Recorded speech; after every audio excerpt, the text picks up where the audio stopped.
Let's see. Yeah, so you made a post after you competed at Cherry Blossom at the 10 mile, like an Instagram post, and it came with a warning that said ramblings ahead. Yeah.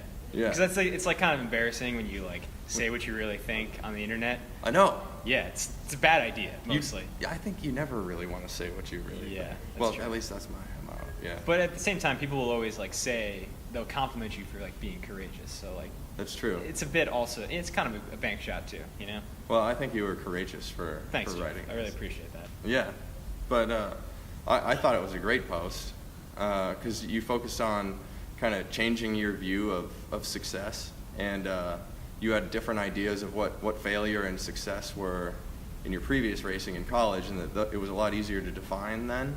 But now it's tougher to define what failure and success is as you're getting into professional track racing, which you've done for a while, but also professional road racing.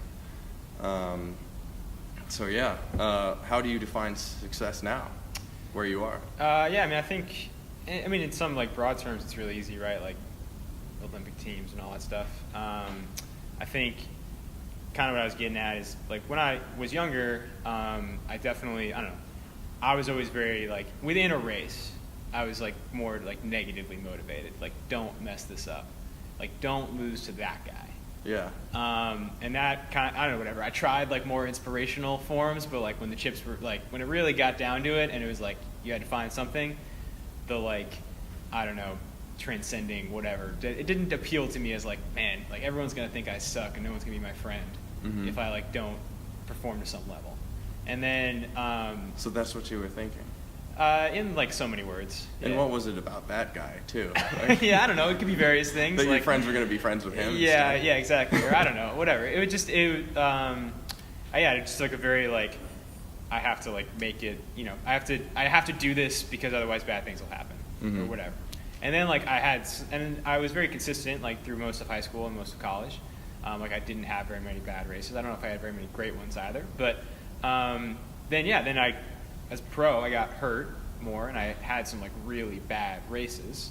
And like everyone was still my friend, which was great. It's wonderful. But at the same time, it was like it became harder then to be like, oh, I'm upholding this like perfect record or something. So then I just had to kind of, I don't know. You go to like a road race and there's 4 guys from the U.S. and there's like 7 guys from Kenya, and like I don't know. Sometimes you know who they are, sometimes you don't, and it's like you can convince yourself when you're hurting, like, oh, that guy must be in like 13-minute shape, so it's like okay to lose to him today or whatever. So I just had to, I don't know, I guess reevaluate what motivated me and kind of be. I mean, the other thing I learned too is like nobody knows if anyone else is tough. Like there are people who make like goofy, like make like try hard faces, and like people say they're tough, and like people think, oh, like I was so tough, you were so tough. Like no one knows what anyone else is feeling. So Yeah. if you like back out in a race, like if you really tank it, I guess people might know. But for the most part, like no one's gonna know if you went 98% or 100%. Like if you found that extra bit.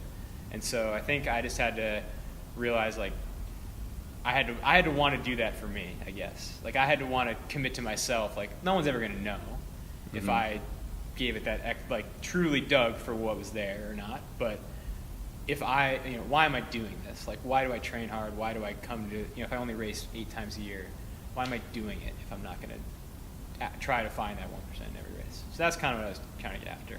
Do you feel like that's freeing? A little bit, I guess. I don't know. It also is sort of like, it's a bit of realizing that like no one's ever, it's a bit of an ego shot as well, because you realize no one's ever going to care as much as you do.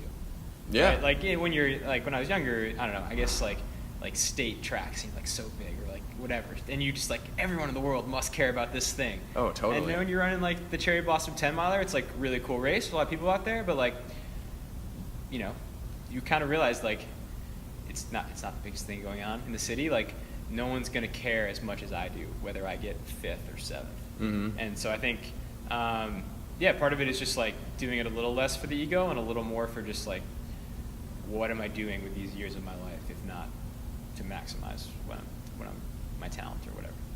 Nice. That's a really good way of looking at it. Thanks. Yeah. If I was still